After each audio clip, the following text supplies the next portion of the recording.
So walk me back for a second. Who was that teacher or person of influence for you that sort of took you from the video room into, hey, I want to do this for a profession? Yeah, well, that didn't happen yet at this time. So when graduate school was finished, I wanted to move back to New York. I wanted to live in Manhattan, and still incredibly interested in film. And I thought, how could I parlay my experience in sports and with the Heat in particular and film? So I reached out to NBA Entertainment. And Spo actually told me the trick that when he was applying for the video coordinator job, he sent a letter a day, every day. To all Talking. the teams, right? He sent it to every team, right? Well, I think he also sent it to, I want to say Dave Wall at the time was the GM with the Uh-huh. Heat. I could be getting that wrong, but he sent a letter a day. Yeah, he did send a letter to every team, I think, but I want to say he sent a letter every day to the Heat. Anyway, I did that. I sent a letter every day to the person who was doing the hiring at NBA Entertainment. And when I finally got him on the phone, I apologized if I was being annoying. And I remember he used the word precipice. He said, "You're right on the precipice of being very annoying, but being also industrious." Right. And so anyway, they hired me. Got, the combination of the two things that I loved the most in the world at that time was basketball and filmmaking. I didn't know anything about filmmaking at the time. And I just put in an insane amount of hours, starting at the bottom, logging games, understanding what shots were being used in features that were being done at the time. We had the partnership with NBC. So the division that I was aligned with was the specials and home video department, right? So we were doing all sort of the, I guess you could say, high profile production at the time.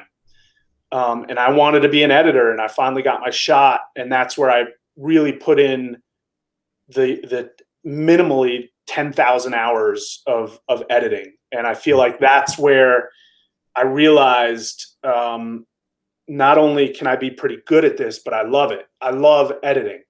And that's really where I began cutting my teeth, I guess, as ultimately, as a filmmaker.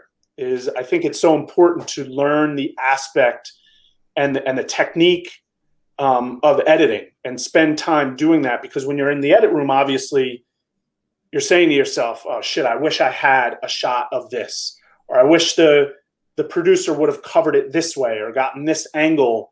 So when you become that producer and you're out in the field with a player or with whomever your subject is, you have no excuses, right? You're creating your own story.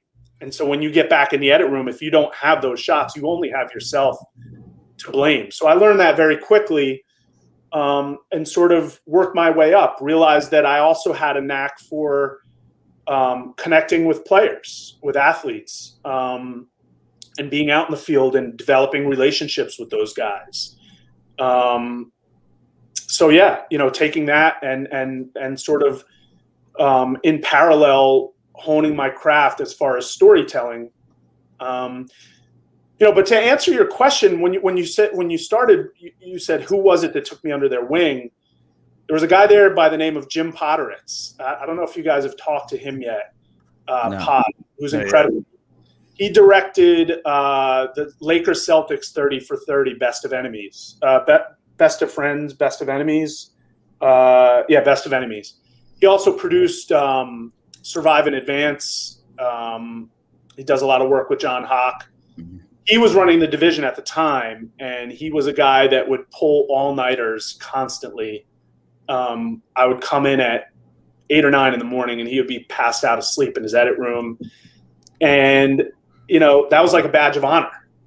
And then all of a sudden I was the one that was doing those things that, was pulling these all-nighters. And I just loved it. I loved everything about creating these stories and figuring out how to do it in the most effective way.